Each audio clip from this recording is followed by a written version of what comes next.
Blog Talk Radio. Oh, it's time to get real. Oh, yeah.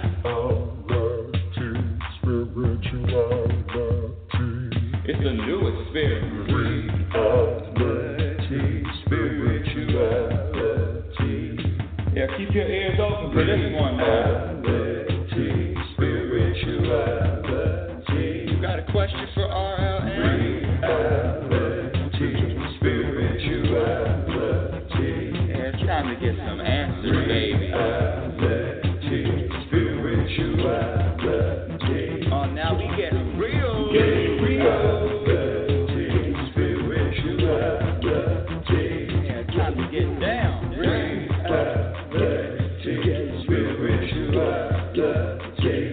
Yeah, you gonna feel good now. Get real good. That's what I'm talking about. Time to get real. Welcome, everyone. Welcome to Reality Spirituality. I'm your host, Rebecca Lynn Norrington. Thank you so much for being here. Thank you for listening. Thank you just for being part of the show. You know, without you, without my dear audience, it would be a little bit more difficult than to do a show without an audience. But I just want to say, last week I took a week off. I just wasn't feeling inspired. And one of the things I talk about on this show, Reality Spirituality, is really to listen to your inspiration and listen to your guidance. And quite frankly, I use that guidance, that inner voice all the time. And when I'm feeling inspired, I act. And when I'm not feeling inspired, I do absolutely nothing. So last week it was Mother's Day. I just was not feeling inspired, and I just took the week off. But anyway, I'm back, and for my new listeners, welcome to the show. What kind of show is this? Reality Spirituality. Well, this show is about sharing how to experience more peace, more happiness, more contentment, more at ease in our everyday experiences, in our everyday moments, in our moment-to-moment journey. And one of the things that I want to talk about today is how what I used to think, and I'm saying used to, what I used to think was important was actually subtracting from my happiness. What I used to just dig my teeth in, and there you could not sway me to have another opinion. Oh, no, this is important. This issue is important. From being in a relationship to political views to social issues to how I viewed my own life. Oh, certain things were very, very important. Can you relate to that? Do you have things in your life that you think are really, really important?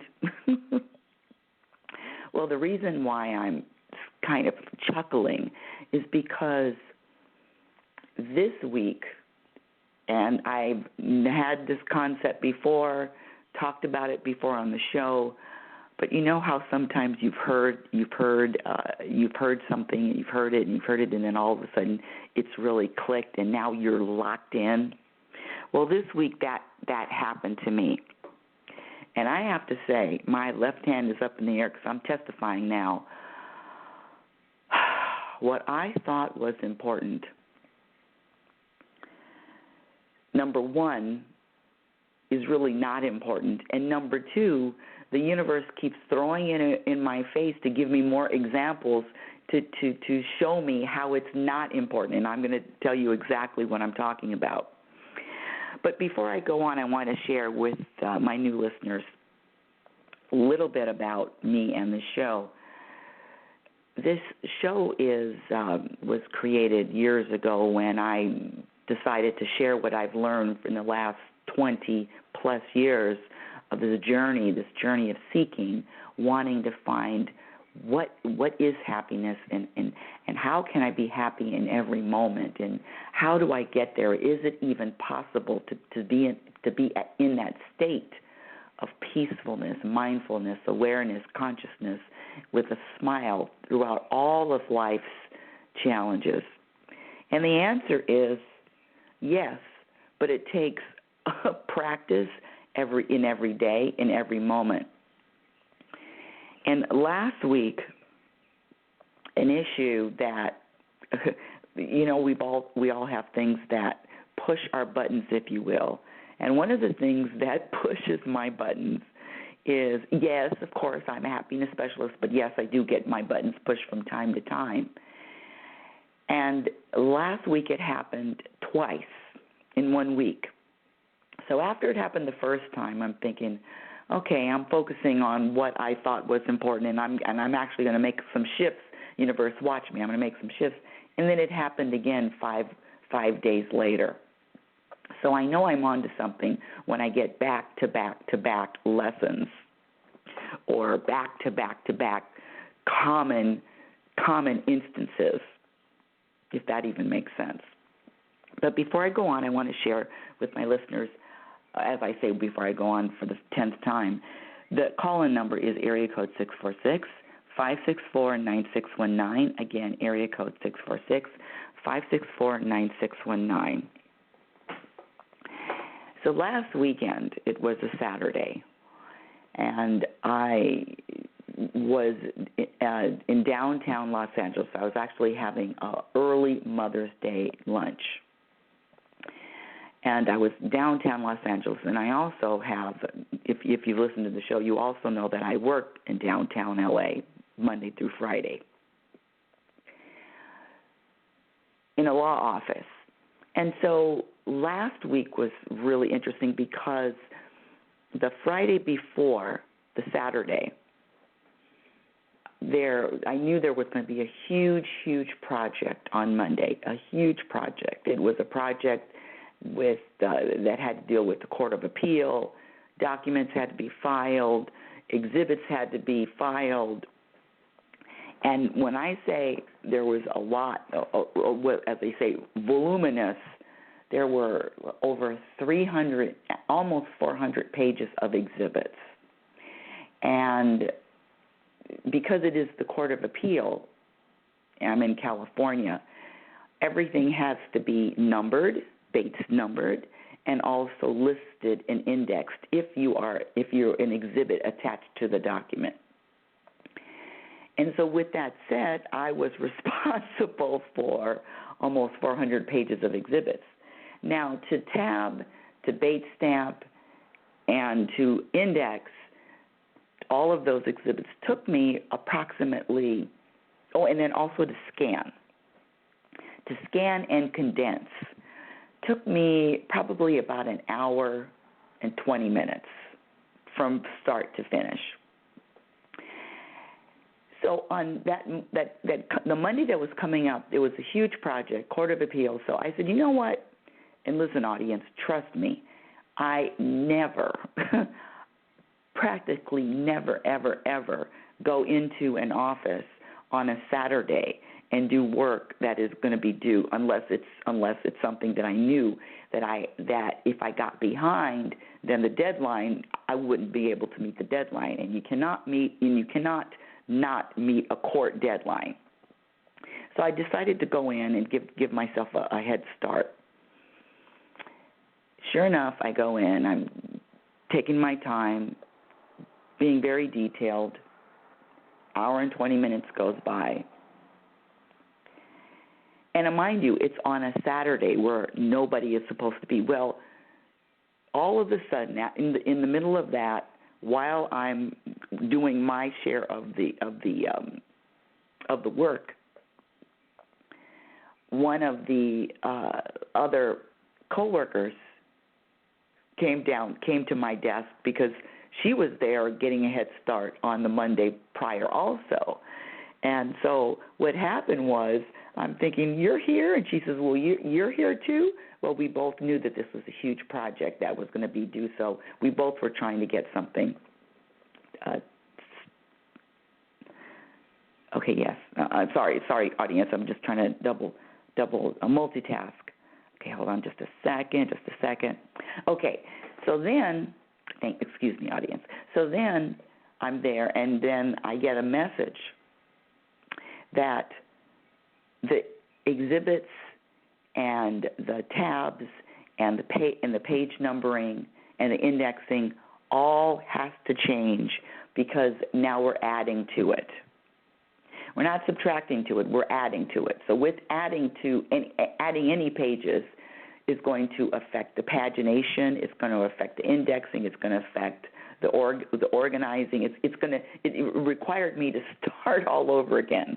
So sure enough, that's what I did. Hour number 2. Can you believe, my dear audience, there was another email asking me to adjust again. Now, it doesn't really matter because I chose to go in and I chose to do the extra work. But what was going on in my mind was, I better be appreciated for this. All of this extra work, going beyond the call of duty, working on the weekend, not really having to, not knowing if I was going to get paid to work on the weekend or not. So it all fell under the heading of, I better be appreciated. And that's what I kept thinking. 3 hours, going on 4 hours on a Saturday afternoon, volunteering to do work. I mean, of course, anyway. So I knew and I expected, I have to say that I expected appreciation. And who did I expect appreciation from? The people that I was working with, supervisors, managers, senior attorneys. I was expecting to get appreciation for those hours that I did, for those extra hours that I worked on a Saturday. And while I'm driving home, after I stay in the office practically 4 hours, I digress, I won't get specific, but it was almost a 4.5 hour day. And while I'm driving home and thinking about how much other people better appreciate what I've just done, what I've just sacrificed, my whole day, on and on and on, I thought to myself, oh, okay. Newsflash. It was like there was clarity. And the clarity is anything that I was expecting, including appreciation, I was setting myself up to be unhappy. Because listen to this, my dear audience, listen to this. The following Monday, there was no appreciation. There was, in fact, this was the message. Oh, you know what? I'll have to buy you a cup of coffee, Rebecca. I'm going to buy you a cup of coffee. That was really great, a great job that you did. But thank goodness I had the heads up earlier, prior to that Monday, because even the expectation of having somebody else appreciate me going out beyond the call of duty is setting myself up, and let me say why.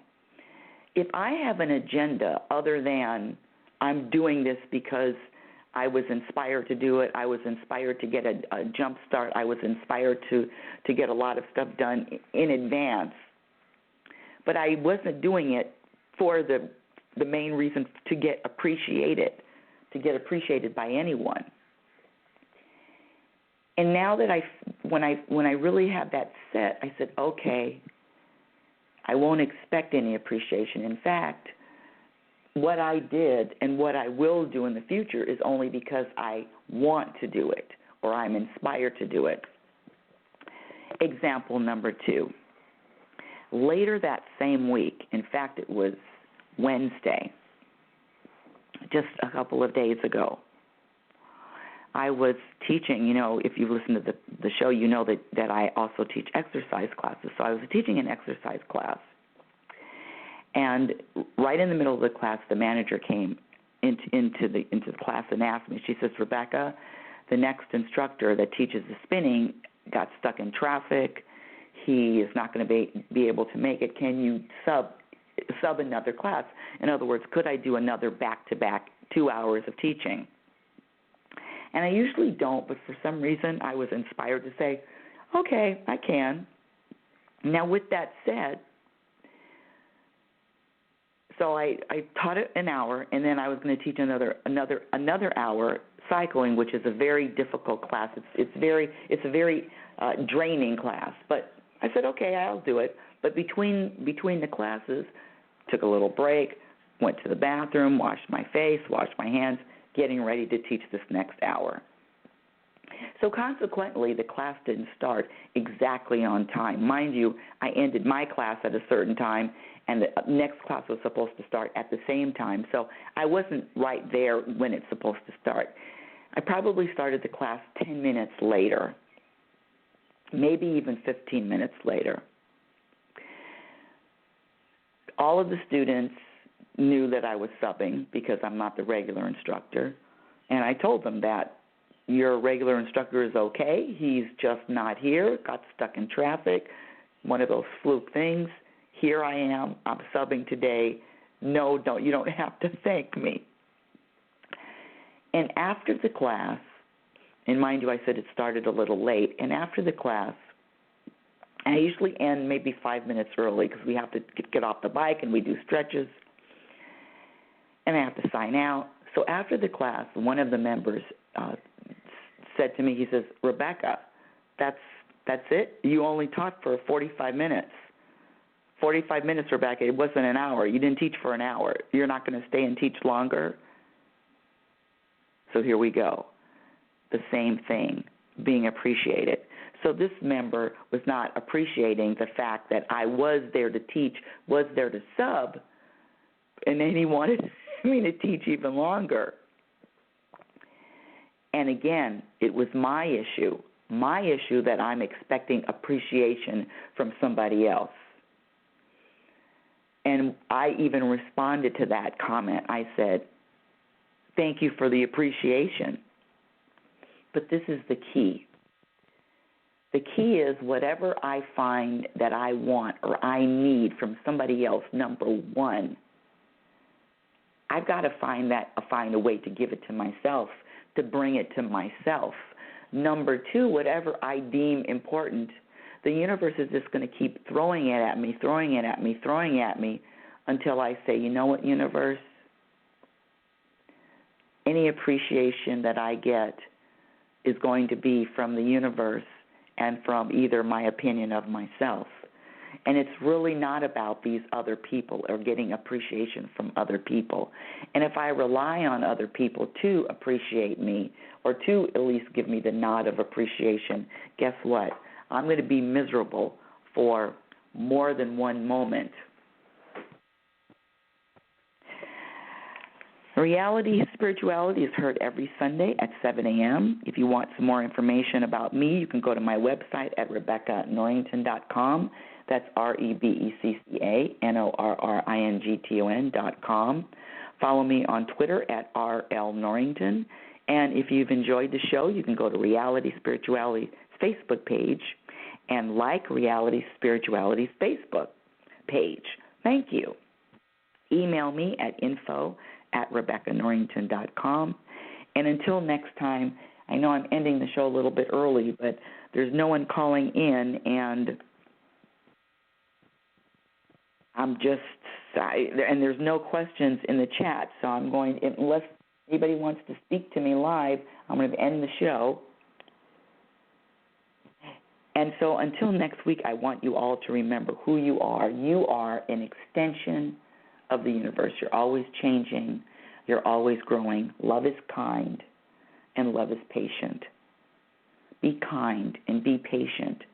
Be your own best friend. Remember, you cannot have a happy ending to an unhappy ending. What? You cannot have a happy ending to an unhappy journey. That's what I wanted to say. You cannot have a happy ending to an unhappy journey. Talk to you next week, when next week my guest will be Psychic Kalina Smith, all the way from Canada. You've been listening to Reality Spirituality. Yeah. Oh, it's time to get real. Oh, yeah.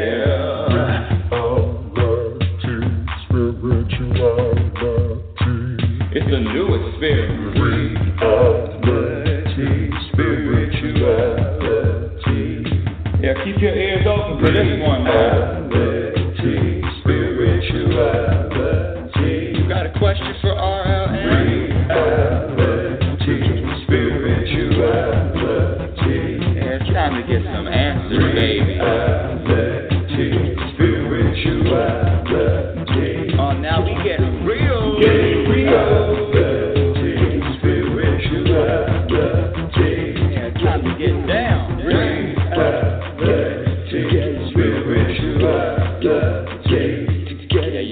feel good now. Get real good. Get spiritual. Now, that's what I'm